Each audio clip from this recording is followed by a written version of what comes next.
মাদকাসক্তি এবং এই নেশা জাতীয় দ্রব্য যাতে তরুণ সমাজ এড়িয়ে চলতে পারে সে বিষয়ে তাদেরকে সচেতন করা এবং তাদেরকে খেলাধুলা সহ অন্যান্য উৎপাদনশীল কর্মে বা বিনোদনমূলক যেগুলোকে আমরা সুস্থ বিনোদন বলি সেই সব সুস্থ বিনোদনের মধ্যে তাদেরকে সম্পৃক্ত করা একটা মূল উদ্দেশ্য।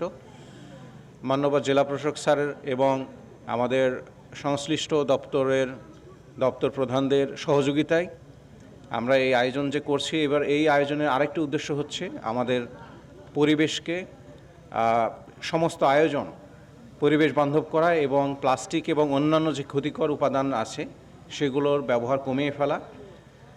আর এর সাথে এই যে সবুজের যে আন্দোলন, সেই সবুজের আন্দোলনে সকল দপ্তর, সকল শ্রেণী পেশার মানুষ সবাইকে সম্পৃক্ত করা, যাতে আমরা একটা সুস্থ সুন্দর পৃথিবী পরবর্তী প্রজন্মকে উপহার দিতে পারি। আমাদের এই সবুজের আন্দোলনে উপস্থিত আপনাদের সকলকেই আমরা অনুরোধ করব আপনারা আমাদেরকে সহযোগিতা করবেন। এবারের আয়োজনে 24টি দল অংশগ্রহণ করবে। এই 24টি দলের মধ্যে বিভিন্ন উপজেলার দপ্তর রয়েছে, বিভিন্ন ইউনিয়ন পরিষদ এবং পৌরসভা রয়েছে। এছাড়াও আমাদের বাংলাদেশ সেনাবাহিনী সহ বাংলাদেশ পুলিশ, আনসার ব্যাটালিয়ন এবং অন্যান্য আইনশৃঙ্খলার সাথে যারা জড়িত তারাও অংশগ্রহণ করার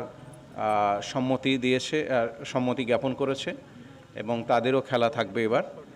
এছাড়াও আমরা প্রতিটি ম্যাচে এবং প্রতিটি লিগ শেষে, পর্ব শেষে সেরা দলগুলোকে আমরা পুরস্কৃত করার সিদ্ধান্ত নিয়েছি এবং প্রথম, দ্বিতীয় এবং তৃতীয় ম্যান অব দ্য টুর্নামেন্ট, সেরা উদীয়মান খেলোয়াড় সহ অন্যান্য পুরস্কার এবার রাখছি গতবারের ন্যায়। আশা করি সকলে খেলা দেখে মজা পাবে এবং একটা সুস্থ বিনোদনের মাধ্যম হিসেবে সবার কাছে এটা গ্রহণযোগ্যতা লাভ করবে।